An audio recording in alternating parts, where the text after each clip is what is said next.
28 past the hour, more than a dozen conservative federal judges say they won't be hiring law clerks who attend Columbia University because of how the school has responded to recent pro-Palestinian protests on campus. Wow.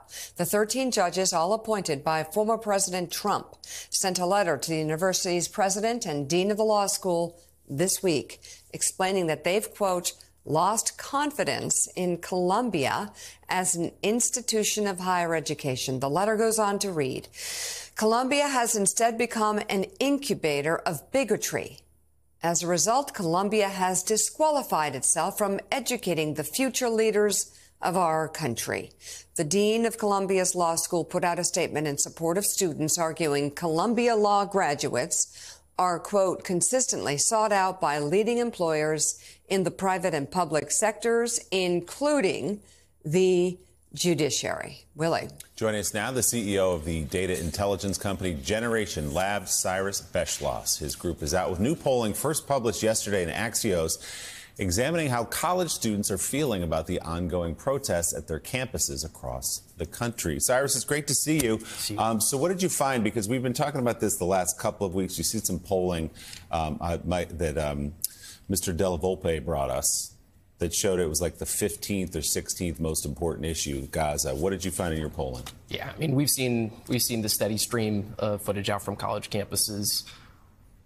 We went into the field to test the assumption that this was the #1 issue driving young voters.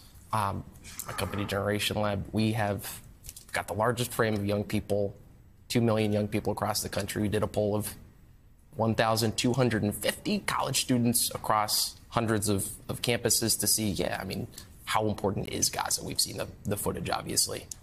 What we found was #1 issue, not Gaza. It was, #1 was healthcare, #2 was student debt, #3 was the economy.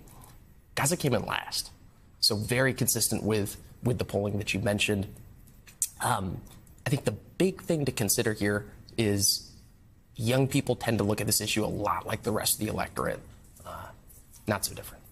And then the follow on that was you asked these students, have you actually participated in these demonstrations on campus? And what did you find? Exactly, yeah. 92% have not participated in those protests. It's only been everything that we've seen on the screens in the last few weeks. That's about 8% of college students. And so very, very, very slim minority. But of those who have not protested, which again is 92% or so, 4 to 1 or so are favorable, are sympathetic to the Palestinian cause.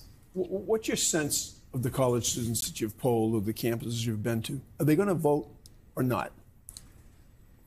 Yes. There is huge energy. We've tracked this from 2020 up until now, and we've actually seen rising intention to vote.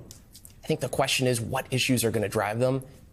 Going into last few days, conventional wisdom, whatever wisdom I got, which isn't much, would have been that Gaza is going to be the big issue that's going to swing young voters. The data says otherwise. But I covered a protest recently, and the one commonality between both sides, and they were all very emotional about it and very, very animated, of course, but to a person, they said, screw Biden, screw Trump. So if they're going to vote, are they going to vote for either one of these guys? Totally. And by the way, is this an RFK opportunity, or what's going to happen? They don't seem very happy with the nominees of the two major parties. They definitely are, but where did you run into those folks? Those were the folks that you met at a protest. Yeah. You didn't necessarily meet them at the sure. at the bars at SoulCycle. Yep. So at the end of the day, I mean, this makes me think of like if I've watched Law and Order for 20 years and I go into an actual courtroom for the first time. I'm waiting for the surprise witness to get wheeled out, who everybody thought was dead. I'm waiting for the jury outburst. But when in reality, so you think self-interest at the end of the day they'll vote? Self-interest, they'll vote. But what we found, actually, we just released a poll with CNBC yesterday that found that Biden's only leading Trump by 1, and RFK gets 29% of the among votes. Gen Z. 29% what's of the the vote. age frame on that? So that was 18 to 34. Okay. Wow. 18 to 34. Biden won young voters 18 to 29. He won them by 24 points in 20. And it's 1 now. It's +1. And So RFK Jr. is effectively a stand-in for we don't like our choices, and there's another guy sitting there. Sure, we'll go along with that. Exactly. And big reasons it seems that Biden is leaking youth support. I think it's impossible to look at any of the data that we've collected and say that Biden's in a great position with young voters. I think the reason for that, it's not Gaza. Believe it or not, it's not Gaza, despite everything that we've been seeing the last few weeks.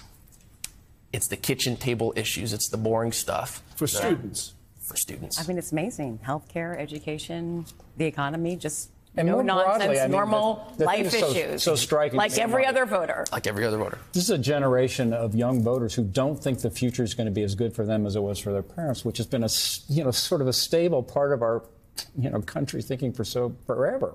And their parents think that the present is not as promising for them as it was for their parents. Yeah. So you're talking about 2-3 generations here of people who think we're going downhill. Yeah. Fascinating to see how this plays out over the next 6 months or so. CEO of Generation Labs, Cyrus Beschloss. Cyrus, thanks so much for bringing us that information.